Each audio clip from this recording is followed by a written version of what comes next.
Dengan nama Allah yang Maha Pengasih, Maha Penyayang. Segala puji bagi Allah yang telah menurunkan kitab Al-Quran kepada hambanya dan Dia tidak menjadikannya bengkok. Sebagai bimbingan yang lurus untuk memperingatkan akan siksa yang sangat pedih dari sisinya dan memberikan kabar gembira kepada orang-orang mukmin yang mengerjakan kebajikan bahwa mereka akan mendapat balasan yang baik.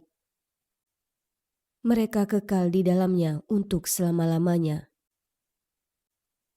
Dan untuk memperingatkan kepada orang yang berkata, Allah mengambil seorang anak. Mereka sama sekali tidak mempunyai pengetahuan tentang hal itu. Begitu pula nenek moyang mereka. Alangkah jeleknya kata-kata yang keluar dari mulut mereka. Mereka hanya mengatakan suatu kebohongan belaka. Maka barangkali engkau Muhammad akan mencelakakan dirimu karena bersedih hati setelah mereka berpaling. Sekiranya mereka tidak beriman kepada keterangan ini, Al-Quran. Sesungguhnya kami telah menjadikan apa yang ada di bumi sebagai perhiasan baginya. Untuk kami menguji mereka, siapakah di antaranya yang terbaik perbuatannya. Dan kami benar-benar akan menjadikan pula apa yang di atasnya menjadi tanah yang tandus lagi kering. Apakah engkau mengira bahwa orang yang mendiami gua dan yang mempunyai rakim itu termasuk tanda-tanda kebesaran kami yang menakjubkan? Ingatlah, ketika pemuda-pemuda itu berlindung ke dalam gua lalu mereka berdoa, "Ya Tuhan kami, berikanlah rahmat kepada kami dari sisimu, dan sempurnakanlah petunjuk yang lurus bagi kami dalam urusan kami." Maka kami tutup telinga mereka di dalam gua itu selama beberapa tahun. Kemudian kami bangunkan mereka agar kami mengetahui manakah di antara kedua golongan itu yang lebih tepat dalam menghitung berapa lamanya mereka tinggal dalam gua itu. Kami ceritakan kepadamu Muhammad kisah mereka dengan sebenarnya. Sesungguhnya mereka adalah pemuda-pemuda yang beriman kepada Tuhan mereka dan kami tambahkan petunjuk kepada mereka. Dan kami teguhkan hati mereka ketika mereka berdiri lalu mereka berkata, Tuhan kami adalah Tuhan langit dan bumi. Kami tidak menyeru Tuhan selain Dia. Sungguh, kalau kami berbuat demikian, tentu kami telah mengucapkan perkataan yang sangat jauh dari kebenaran. Mereka itu kaum kami yang telah menjadikan Tuhan-Tuhan untuk disembah selain Dia. Mengapa mereka tidak mengemukakan alasan yang jelas tentang kepercayaan mereka? Maka siapakah yang lebih zolim daripada orang yang mengada-ngadakan kebohongan terhadap Allah? Dan apabila kamu meninggalkan mereka dan apa yang mereka sembah selain Allah, maka carilah tempat berlindung ke dalam gua itu. Niscaya Tuhanmu akan melimpahkan sebagian rahmatnya kepadamu dan menyediakan sesuatu yang berguna bagimu dalam urusanmu. Dan engkau akan melihat matahari ketika terbit, condong dari gua mereka ke sebelah kanan. Dan apabila matahari itu terbenam, menjauhi mereka ke sebelah kiri, sedang mereka berada dalam tempat yang luas di dalam gua itu. Itulah sebagian dari tanda-tanda kebesaran Allah. Barang siapa diberi petunjuk oleh Allah, maka dialah yang mendapat petunjuk. Dan barang siapa disesatkannya, maka engkau tidak akan mendapatkan seorang penolong yang dapat memberi petunjuk kepadanya.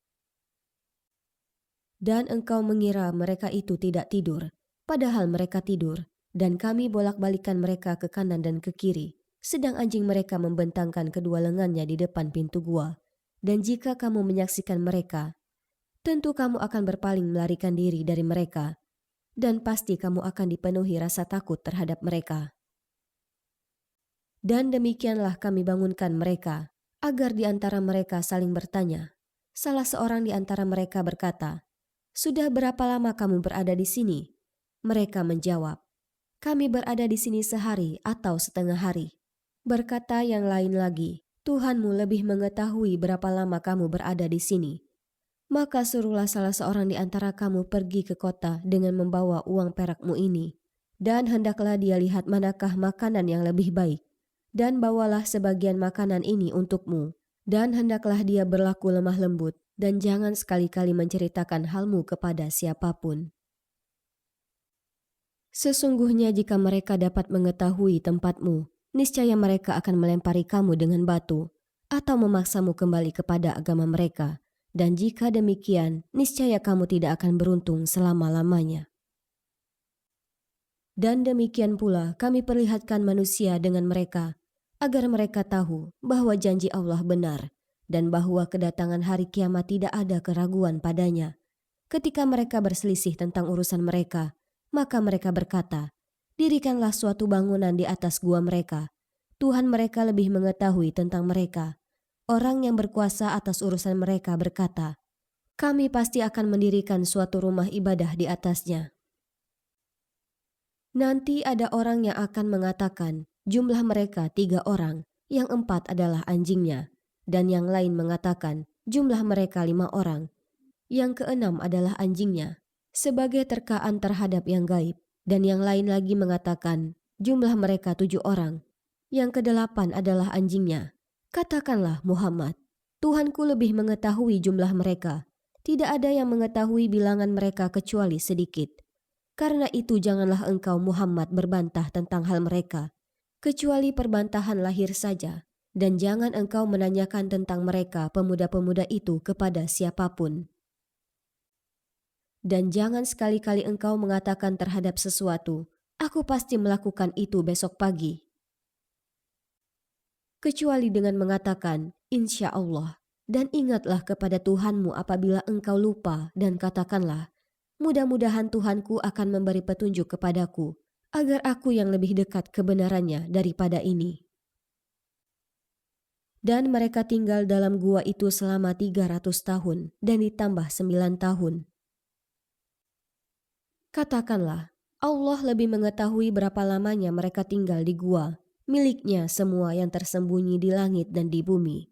Alangkah terang penglihatannya dan alangkah tajam pendengarannya.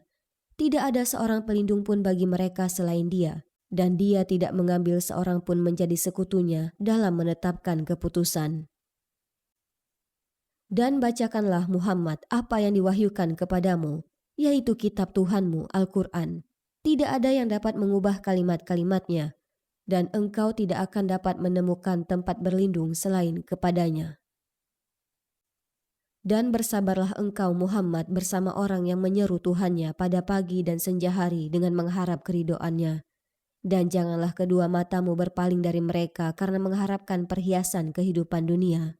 Dan janganlah engkau mengikuti orang yang hatinya telah kami lalaikan dari mengingat kami, serta menuruti keinginannya, dan keadaannya sudah melewati batas. Dan katakanlah Muhammad, kebenaran itu datangnya dari Tuhanmu. Barang siapa menghendaki beriman, hendaklah dia beriman. Dan barang siapa menghendaki kafir, biarlah dia kafir. Sesungguhnya kami telah menyediakan neraka bagi orang zalim, yang gejolaknya mengepung mereka. Jika mereka meminta pertolongan minum, mereka akan diberi air seperti besi mendidih yang menghanguskan wajah. Itulah minuman yang paling buruk dan tempat istirahat yang paling jelek. Sungguh, mereka yang beriman dan mengerjakan kebajikan, kami benar-benar tidak akan menyia-nyiakan pahala orang yang mengerjakan perbuatan yang baik itu.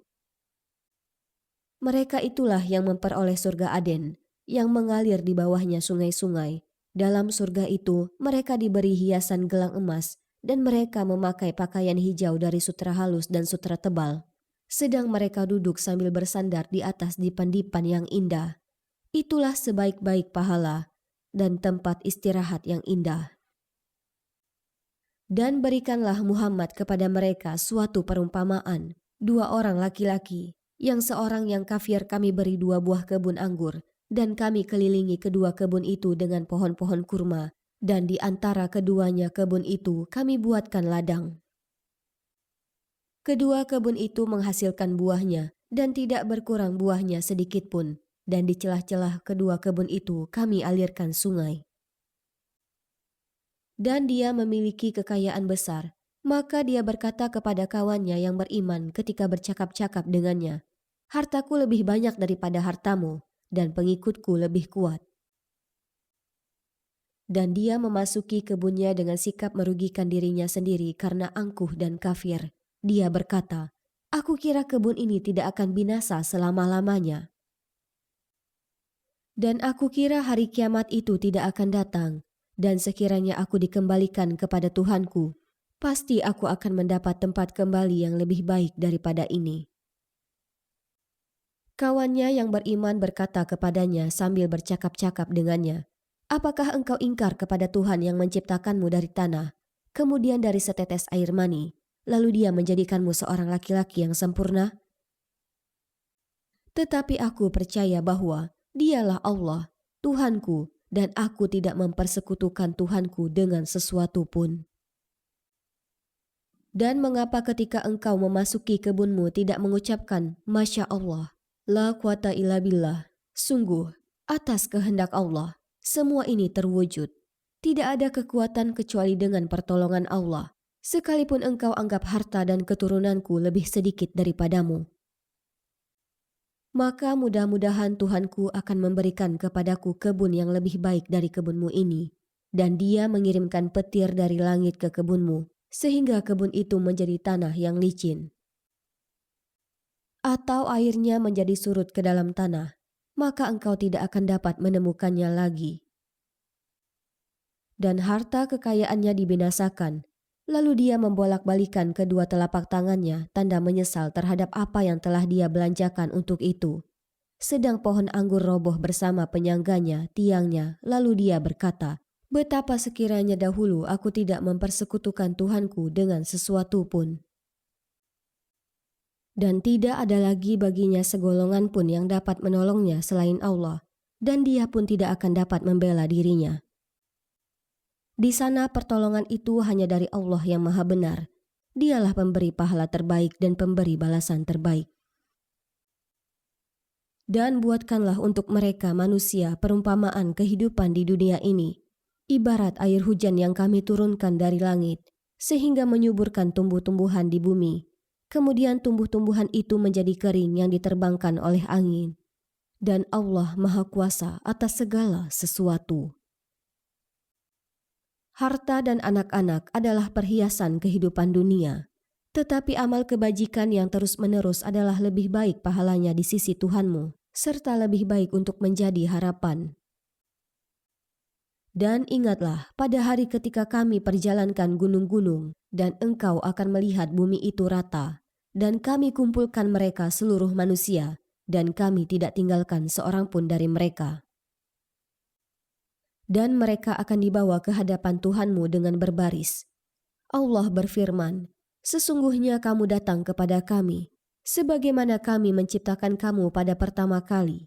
Bahkan kamu menganggap bahwa kami tidak akan menetapkan bagi kamu waktu berbangkit untuk memenuhi perjanjian."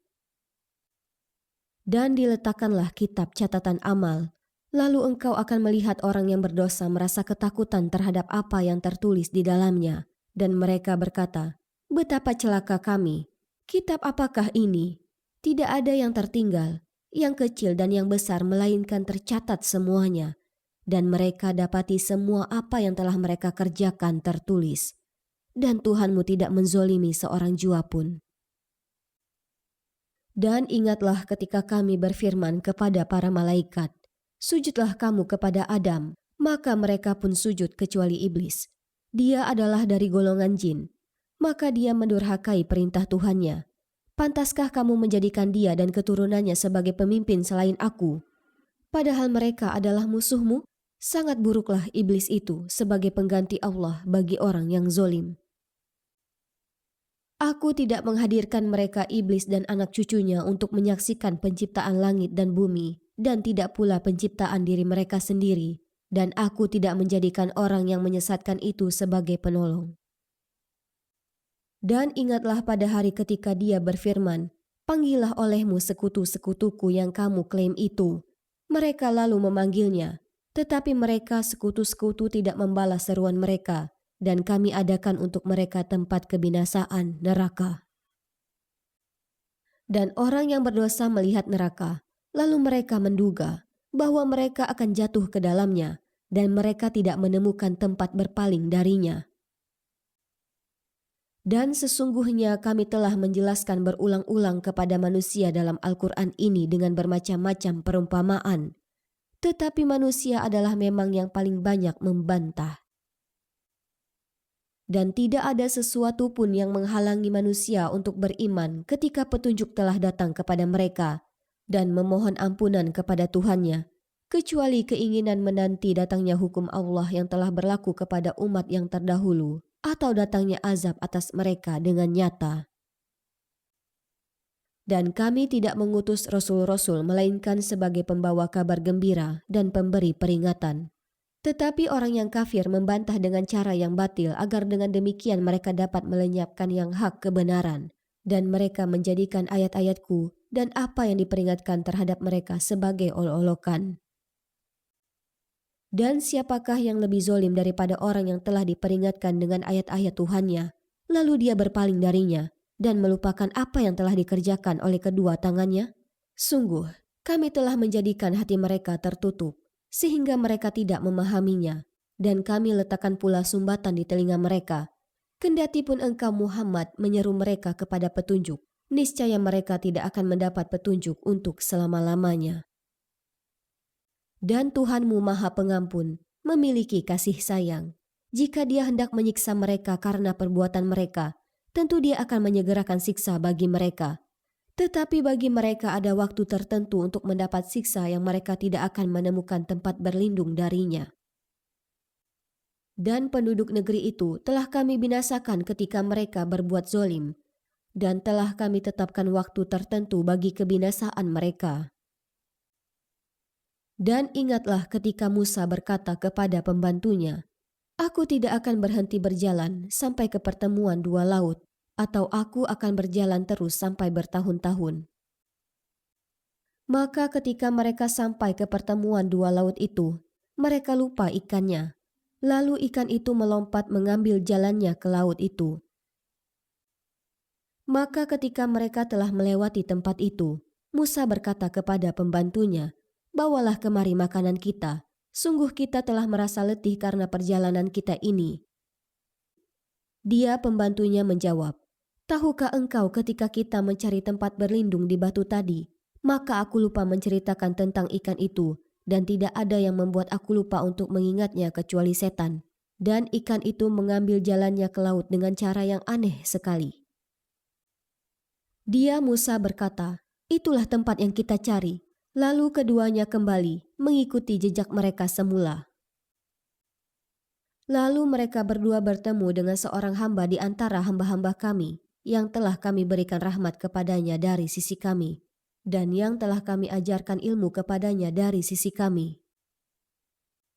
Musa berkata kepadanya, "Bolehkah aku mengikutimu agar engkau mengajarkan kepadaku ilmu yang benar yang telah diajarkan kepadamu untuk menjadi petunjuk?" Dia menjawab, "Sungguh, engkau tidak akan sanggup sabar bersamaku. Dan bagaimana engkau akan dapat bersabar atas sesuatu, sedang engkau belum mempunyai pengetahuan yang cukup tentang hal itu?" Dia Musa berkata, "Insya Allah, engkau akan dapati aku orang yang sabar, dan aku tidak akan menentangmu dalam urusan apapun." Dia berkata, "Jika engkau mengikutiku, maka janganlah engkau menanyakan kepadaku tentang sesuatu apapun, sampai aku menerangkannya kepadamu." Maka berjalanlah keduanya, hingga ketika keduanya menaiki perahu, lalu dia melubanginya. Dia Musa berkata, "Mengapa engkau melubangi perahu itu? Apakah untuk menenggelamkan penumpangnya? Sungguh, engkau telah berbuat suatu kesalahan yang besar." Dia berkata, "Bukankah sudah kukatakan bahwa engkau tidak akan mampu sabar bersamaku?" Dia Musa berkata, "Janganlah engkau menghukumku karena kelupaanku, dan janganlah engkau membebaniku dengan suatu kesulitan dalam urusanku." Maka berjalanlah keduanya, hingga ketika keduanya berjumpa dengan seorang anak muda, maka dia membunuhnya. Dia Musa berkata, "Mengapa engkau bunuh jiwa yang bersih, bukan karena dia membunuh orang lain? Sungguh, engkau telah melakukan sesuatu yang sangat mungkar." Dia berkata, "Bukankah sudah kukatakan kepadamu bahwa engkau tidak akan mampu sabar bersamaku?" Dia Musa berkata, "Jika aku bertanya kepadamu tentang sesuatu setelah ini, maka jangan lagi engkau memperbolehkan aku menyertaimu. Sesungguhnya engkau sudah cukup bersabar menerima alasan dariku." Maka keduanya berjalan, hingga ketika keduanya sampai kepada penduduk suatu negeri. Mereka berdua meminta dijamu oleh penduduknya, tetapi mereka penduduk negeri itu tidak mau menjamu mereka. Kemudian keduanya mendapatkan dinding rumah yang hampir roboh di negeri itu. Lalu dia menegakkannya. Dia Musa berkata, "Jika engkau mau, niscaya engkau dapat meminta imbalan untuk itu." Dia berkata, "Inilah perpisahan antara aku dengan engkau. Aku akan memberi penjelasan kepadamu atas perbuatan yang engkau tidak mampu sabar terhadapnya." Adapun perahu itu adalah milik orang miskin yang bekerja di laut. Aku bermaksud merusaknya, karena di hadapan mereka ada seorang raja yang akan merampas setiap perahu.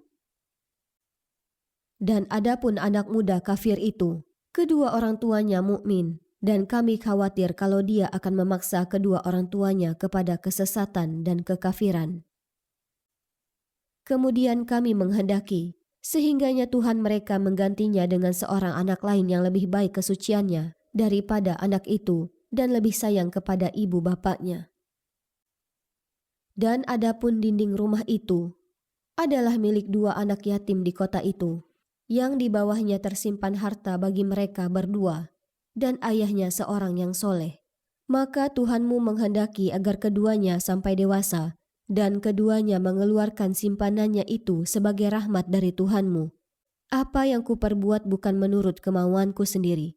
Itulah keterangan perbuatan-perbuatan yang engkau tidak sabar terhadapnya. Dan mereka bertanya kepadamu Muhammad tentang Zulkarnain. Katakanlah, akan kubacakan kepadamu kisahnya. Sungguh, kami telah memberi kedudukan kepadanya di bumi, dan kami telah memberikan jalan kepadanya untuk mencapai segala sesuatu. Maka dia pun menempuh suatu jalan. Hingga ketika dia telah sampai di tempat matahari terbenam, dia melihatnya matahari terbenam di dalam laut yang berlumpur hitam, dan di sana ditemukannya suatu kaum tidak beragama. Kami berfirman, "Wahai Zulkarnain, engkau boleh menghukum atau berbuat kebaikan mengajak beriman kepada mereka." Dia Zulkarnain berkata, "Barang siapa berbuat zolim, kami akan menghukumnya. Lalu dia akan dikembalikan kepada Tuhannya. Kemudian Tuhan mengazabnya dengan azab yang sangat keras." Adapun orang yang beriman dan mengerjakan kebajikan, maka dia mendapat pahala yang terbaik sebagai balasan, dan akan kami sampaikan kepadanya perintah kami yang mudah-mudah. Kemudian dia menempuh suatu jalan yang lain. Hingga ketika dia sampai di tempat terbit matahari sebelah timur, didapatinya matahari bersinar di atas suatu kaum yang tidak kami buatkan suatu pelindung bagi mereka dari cahaya matahari itu. Demikianlah, dan sesungguhnya kami mengetahui segala sesuatu yang ada padanya, Zulkarnain. Kemudian dia menempuh suatu jalan yang lain lagi. Hingga ketika dia sampai di antara dua gunung, didapatinya di belakang kedua gunung itu suatu kaum yang hampir tidak memahami pembicaraan. Mereka berkata, "Wahai Zulkarnain, sungguh, Ya'juj dan Ma'juj itu makhluk yang berbuat kerusakan di bumi. Maka bolehkah kami membayarmu imbalan agar engkau membuatkan dinding penghalang antara kami dan mereka?" Dia Zulkarnain berkata, "Apa yang telah dianugerahkan Tuhan kepadaku lebih baik daripada imbalanmu. Maka bantulah aku dengan kekuatan, agar aku dapat membuatkan dinding penghalang antara kamu dan mereka. Berilah aku potongan-potongan besi, hingga ketika potongan besi itu telah terpasang sama rata dengan kedua puncak gunung itu." Dia Zulkarnain berkata, "Tiuplah api itu." Ketika besi itu sudah menjadi merah seperti api, dia pun berkata, "Berilah aku tembaga yang mendidih, agar kutuangkan ke atasnya besi panas itu." Maka mereka Ya'juj dan Ma'juj tidak dapat mendakinya dan tidak dapat pula melubanginya. Dia Zulkarnain berkata, "Dinding ini adalah rahmat dari Tuhanku, Maka apabila janji Tuhanku sudah datang, Dia akan menghancur luluhkannya, dan janji Tuhanku itu benar. Dan pada hari itu kami biarkan mereka, Ya'jud dan Ma'jud, berbaur antara satu dengan yang lain. Dan apabila sangkakala ditiup lagi, akan kami kumpulkan mereka semuanya. Dan kami perlihatkan neraka jahanam dengan jelas pada hari itu kepada orang kafir, yaitu orang yang mata hatinya dalam keadaan tertutup tidak mampu dari memperhatikan tanda-tanda kebesaranku, dan mereka tidak sanggup mendengar. Maka apakah orang kafir menyangka bahwa mereka dapat mengambil hamba-hambaku menjadi penolong selain aku? Sungguh, kami telah menyediakan neraka jahanam sebagai tempat tinggal bagi orang-orang kafir. Katakanlah Muhammad, apakah perlu kami beritahukan kepadamu tentang orang yang paling rugi perbuatannya? Yaitu orang yang sia-sia perbuatannya dalam kehidupan dunia, sedangkan mereka mengira telah berbuat sebaik-baiknya. Mereka itulah orang yang mengingkari ayat-ayat Tuhan mereka dan tidak percaya terhadap pertemuan dengannya, maka sia-sia amal mereka. Dan kami tidak memberikan penimbangan terhadap amal mereka pada hari kiamat. Demikianlah balasan mereka itu neraka jahanam, karena kekafiran mereka dan karena mereka menjadikan ayat-ayatku dan rasul-rasulku sebagai bahan olok-olok.